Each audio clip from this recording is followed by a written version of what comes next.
Hey, what's up everybody? It's Harley from P&W Custom. Today we're going to do a little bit of an end of year update on our 40-ounce micro reef. We're going to show you a few of the different corals that we have inside, a few of the different inhabitants such as fish. We also have invertebrates, and we're also going to tell you guys a bit about our maintenance and care. So just going over as an overview, this tank has been up now since May. We did a brand new build series with you guys, so we wanted to show you start to continue all the way through how easy it is to set up a micro reef and to maintain it. Not only is this tank for the most advanced hobbyists, but you can also very easily replicate this if you have very little saltwater or freshwater aquarium keeping, and it's honestly a great way to get started in the hobby as well. So we'll start off with the evaporation covers at the bottom and then also up top. Those help to keep the water from evaporating constantly. We look at about a 15 milliliter every other day of depletion. So I use a turkey baser and I just, basically top it up every other day. Currently, I'm not running, nor have I ever on this tank, an auto top off.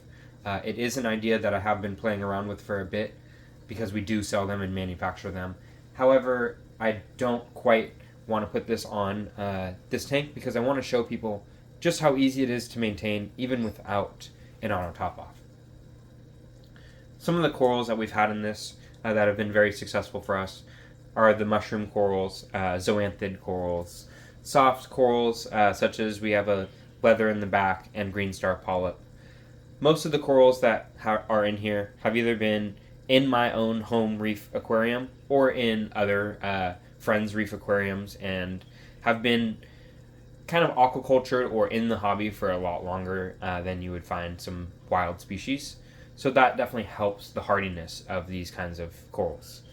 I recommend in these kinds of tanks soft corals as they're best at being able to handle any type of temperature or salinity swing.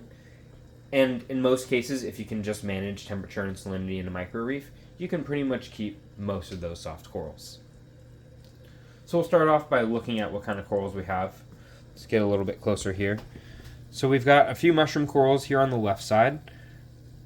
We've got a jawbreaker. We've got a couple that are hidden in the back as well and underneath. On the top of the rock on the left side, we've got a plate coral. That guy is not a captive bred, but an aquacultured plate coral from Coraltopia, Natalia, which is a local grower here in Washington. Right next to it, we have Recordia mushroom. There's actually 3 on there. We started it off with just 1, so that has grown quite a bit. Under that, we have a few eagle eye colony. That guy has started off with just like 2 or 3 polyps, and it's really grown quite a bit. Next to it is the purple people eater zoanthids. Those guys are really original coral. They're kind of hard to come by and find, but they're a beautiful coral for a reef tank. Right under that, another Recordia mushroom. They would consider those rainbows. There's also one right next to it on the right. And it's kind of hard to see. Let's see if I can get a little bit closer. But there's another one right up front there on this rock here. And that is actually a baby from that Recordia right behind it. So that's been pretty cool to see. Some other discosomas and some other mushrooms down there. We also have a frag of Grandmaster Krakatoas that are looking beautiful in this tank.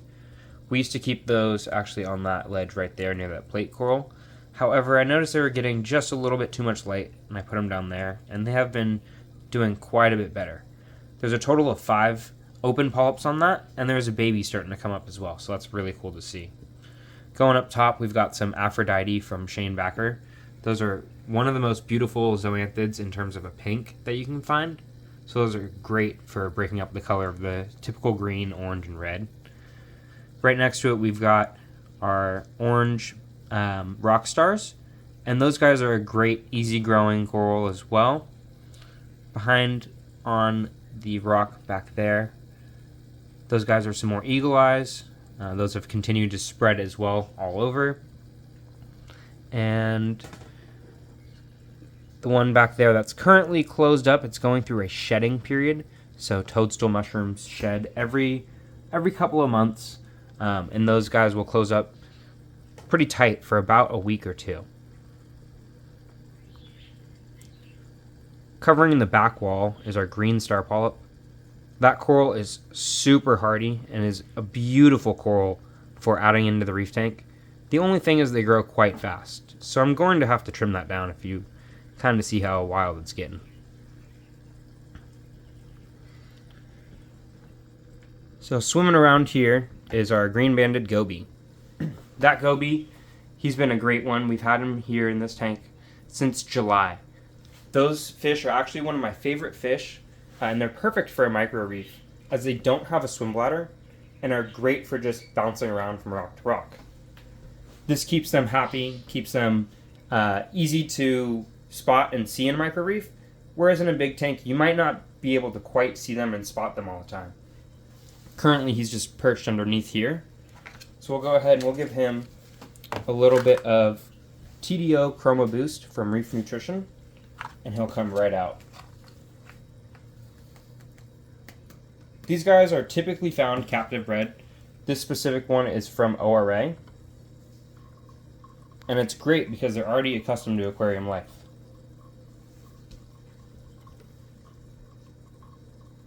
So you can see him already actively coming right out.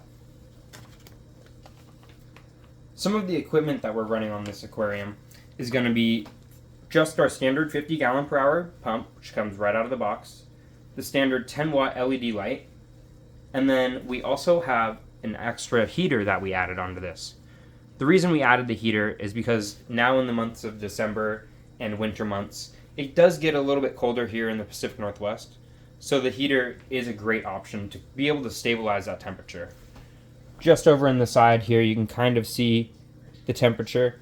That regulates at 77 degrees and has been fairly stable, which is really great.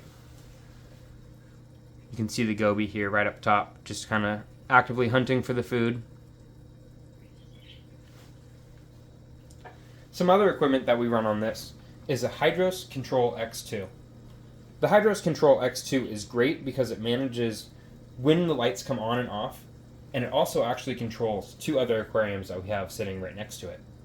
So it turns the lights on and off for those, monitors the temperature in the aquarium so I can log it and go back and see where it's at.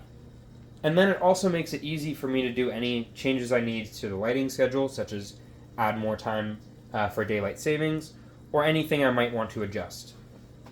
The controllability through the app is super easy to manage, and the app is a free app on the App Store. So yeah, some of the hardest things that I have found with keeping a micro reef are going to be the maintenance of keeping everything clean. The display does get dirty, so every week or so I do a full cleaning, and then on that I use either a credit card or a plastic card and a little piece of filter sponge or filter pad, go around the glass and give it a thorough cleaning. I do a once a week water change, and what the water change typically consists of, it consists of about 5 turkey basters out and 5 turkey basters in of freshly mixed salt water. Very easy to manage, very affordable in terms of how much it costs to put into this tank, and it's a very stable system which just relies on water changes and no dosing or anything like that for added stability. So this has been a fun journey this year with our 40-ounce micro reef. We're going to continue to keep this up throughout the next year, continue to document how well this tank has been growing for us, how easy it is to maintain, and just how much fun this has been. Over the past course of the year, keeping these micro tanks has really taught us a lot of the patience, of the fun, and it gives you that kind of bonsai feeling when working with an aquarium. So these are perfect for your desktop, perfect for a counter space like we have it on here, and are a great way for both beginners and the most advanced hobbyists to enjoy the hobby in a new aspect. Thank you guys for joining. Check out our website to learn more about all of our micro tanks and the products that we offer. See you guys on the next one.